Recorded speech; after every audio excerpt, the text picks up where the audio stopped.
Vous verrez dans cette formation comment configurer les tâches d'Outlook 2013.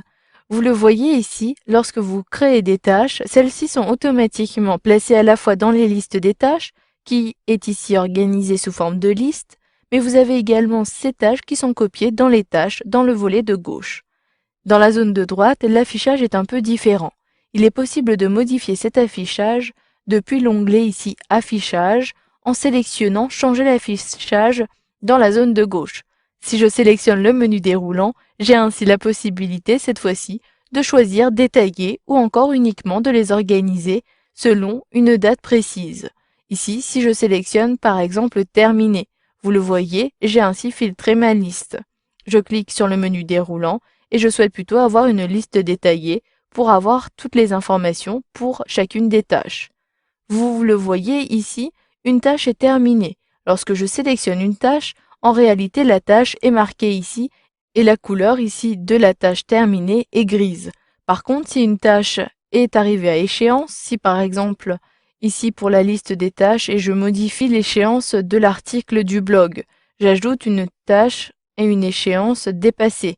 Je le mets à avant-hier en cliquant sur 14 et je modifie, excusez-moi, la date de début au 14 et la date de fin également au 14. J'enregistre.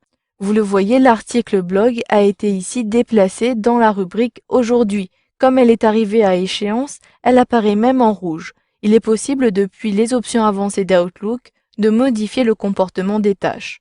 Pour cela, sélectionnez le menu Fichier. Puis, depuis le volet de gauche, sélectionnez cette fois-ci les options.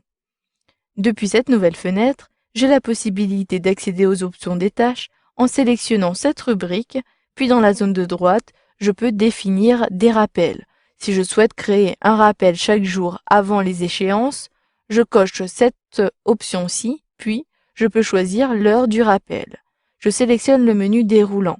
Il m'est possible de sélectionner une heure fixe. Je souhaite plutôt être mise au courant à partir de 12h30.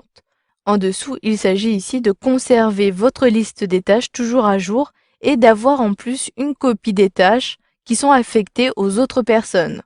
Vous pouvez également avoir un rapport d'état une fois que la tâche affectée est terminée.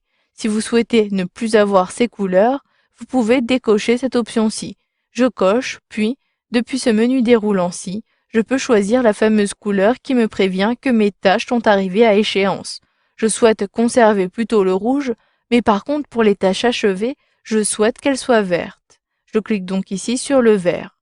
Le clic rapide me permettra d'ajouter un indicateur plus rapidement à une tâche. Je clique donc, puis je peux depuis le menu déroulant choisir plutôt demain, cette semaine ou encore terminer. Je souhaite ici avoir plutôt demain. Puis je clique ici sur OK. Puis en bas, il s'agit des heures que vous attribuez à vos tâches. Vous attribuez peut-être moins de 8 heures pour une tâche. Cliquez ici sur la flèche orientée vers le bas pour réduire le nombre d'heures par jour. Je clique vers le haut pour augmenter ce nombre d'heures. Il en va de même ici pour les heures de travail prévues, cette fois-ci de façon hebdomadaire. Je peux ainsi réduire et plutôt préciser 37 heures. Puis, une fois que vous avez terminé, cliquez sur OK pour valider. Si je sélectionne maintenant l'affichage des tâches, j'ai maintenant à la place du gris le vert qui a été appliqué aux tâches qui sont terminées. Vous avez donc vu dans cette formation comment configurer vos tâches à partir d'Outlook 2013.